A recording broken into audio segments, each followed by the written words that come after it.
Welcome to The Explainer. Today, we're diving into the origin story and really the psychological baseline of one of the most polarizing, relentlessly ambitious, and let's be honest, undeniably influential figures of our time. We're talking about a guy who has completely turned the automotive, aerospace, and digital payment industries upside down and is now stepping right onto the global geopolitical stage. So here's the real question, right? How exactly does a bullied, socially isolated kid from Pretoria end up launching reusable rockets into orbit, mass-producing electric cars, and directly advising U.S. presidents? It's a pretty wild trajectory. To figure this out, we can't just look at his net worth. We've got to unpack how his childhood experiences, his really specific academic philosophies, and the massive financial bets he took along the way built this completely uncompromising vision for humanity's future. All right, part one, origins in South Africa. Growing up in 1970s South Africa was, well, it was complicated.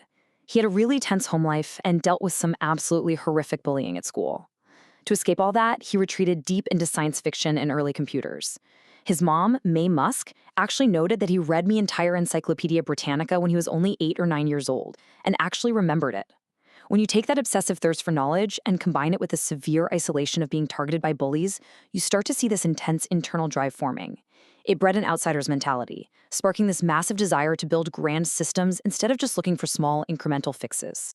Now, his specific day-to-day reality in 1980s Pretoria was very sheltered, but it was set against this incredibly stark backdrop. You had the fracturing apartheid regime and widespread violent uprisings happening in black townships right outside these wealthy, segregated suburbs.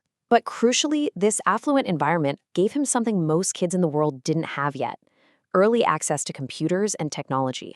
And that early tech access paid off super fast. At just 12 years old, he coded a space video game called Blaster and sold it to a PC magazine for about $500.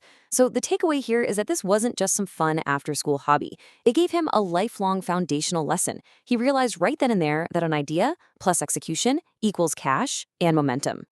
Moving on to part two, the North American pivot. Realizing that the sheer scale of opportunity he needed to literally change the world was in the West, and wanting to avoid the mandatory military draft of the apartheid-era army, he packed up for North America. By 1988, he's in Canada, working odd jobs on farms and lumber mills. A year later, he's at Queen's University in Ontario. Then he transfers to UPenn for physics and the Wharton School for economics. So he's actively blending a deep understanding of the physical world with the mechanics of business. Finally, in 1995, he gets into a prestigious Stanford doctorate program and drops out after exactly 2 days. Crazy, right? Why? Because he realized the internet, sustainable energy, and space exploration were the three arenas that would alter human history. And the internet boom? That was happening right then. But wait, before we jump into the dot-com stuff, we've got to talk about a vital skill he picked up during those 2 years at Queen's University. He learned to use the Socratic method. Basically, it's a type of cooperative dialogue that gently guides people to organically reach their own conclusions rather than just forcing an opinion on them. Keep this in the back of your mind as we go, because this technique is going to become his absolute secret weapon for solving massive engineering problems later on. Which brings us to part three, the internet boom. Diving headfirst into the 90s dot-com rush with his brother Kimball, they launch a startup called Zip2. Essentially, it provided online city guides for newspapers. Now, to woo those early Silicon Valley investors, he actually built a massive, imposing physical case on wheels and just hid a standard PC inside it. So when investors came touring, he'd roll out this giant beast of a machine to make Zip2 look like it was running on some incredibly advanced mini supercomputer. Honestly, it was pure marketing genius. It really showed his early knack for selling a grand vision. And that savvy paid off big time. Compaq ended up buying Zip2 for over $300 million, netting the 28-year-old a cool $22 million fortune.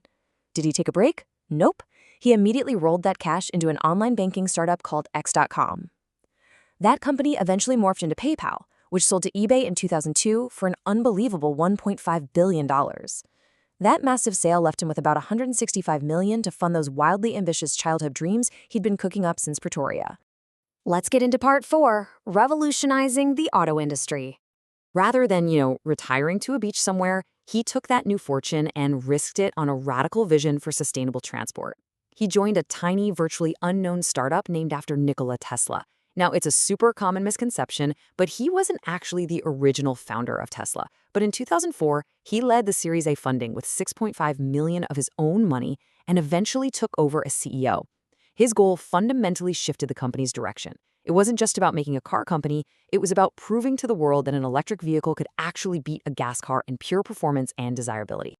To pull this off without a massive billion-dollar legacy factory, he rolled out a highly calculated, iterative master plan.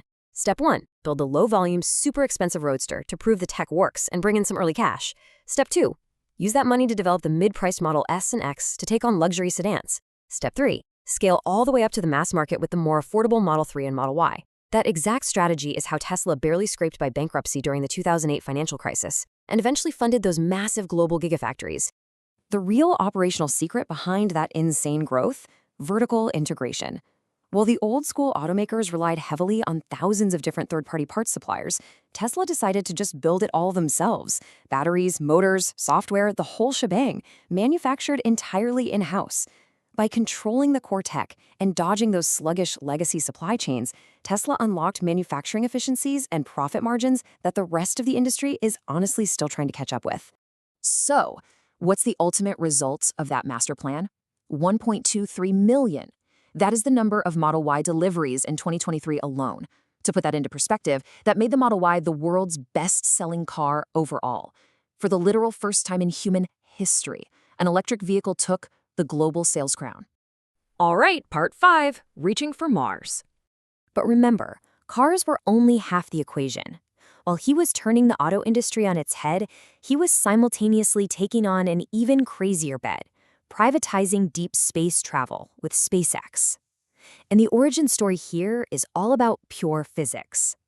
Originally, he actually flew to Russia to try and buy old rockets just to send a greenhouse to Mars.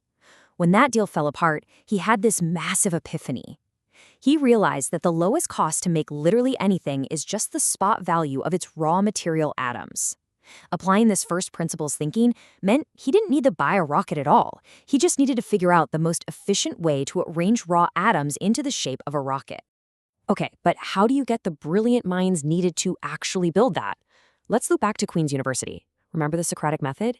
This is exactly how he poached top-tier engineers from giants like Boeing and Northrop Grumman. Instead of cold calling them to join a risky startup, he paid them to do weekend feasibility studies. He'd pull them into these deep technical dialogues, constantly asking questions, until the engineers organically convinced themselves that building a better private rocket was entirely mathematically possible. He guided them to a conclusion they thought they came up with. Once he had the dream team, he locked in some core operational philosophies. Keep the corporate structure totally flat so decisions happen instantly. Make simplicity and reliability the absolute priorities. And this is a big one. Put the vehicle design teams directly on the factory floor with the production staff. No ivory towers. This super lean structure allowed SpaceX to massively undercut heavily subsidized government contractors and eventually lock in multi-billion-dollar NASA contracts. Finally, part 6, the modern disruptor. Today, the scale of his operations has expanded way beyond deep tech manufacturing. He's stepped directly into the realm of high-stakes geopolitical influence. Right now, he's actually advising the U.S. president, heading up a newly formed group called the Department of Government Efficiency, or DOGE. The goal here is literally to take those exact same lean, flat structure, cost-cutting philosophies that made Tesla and SpaceX so wildly efficient and apply them directly to the massive, sprawling apparatus of federal government spending. But as you can imagine, this immersion into politics hasn't come without friction, especially regarding his home country. Right now, as our source material notes, he's locked in a major dispute with the South African government. He's contesting a local affirmative action law that requires foreign entities, like his Starlink satellite network, to cede 30% equity to Black-owned businesses to operate there. And this business clash has really escalated into a broader political flashpoint. It's even culminated in the U.S. administration recently cutting aid to South Africa, citing racial discrimination against white citizens. We've seen how a relentless, first principles drive to solve massive problems can build empires, completely revolutionize cars, and privatize space. But as his compounding wealth and completely uncompromising strategies increasingly collide with global governments, we have to ask, how will his unique appetite for risk continue to shape not just industries, but the very fabric of society and governance? It's a lot to think about. Thanks so much for joining us on this explainer, and we'll catch you next time.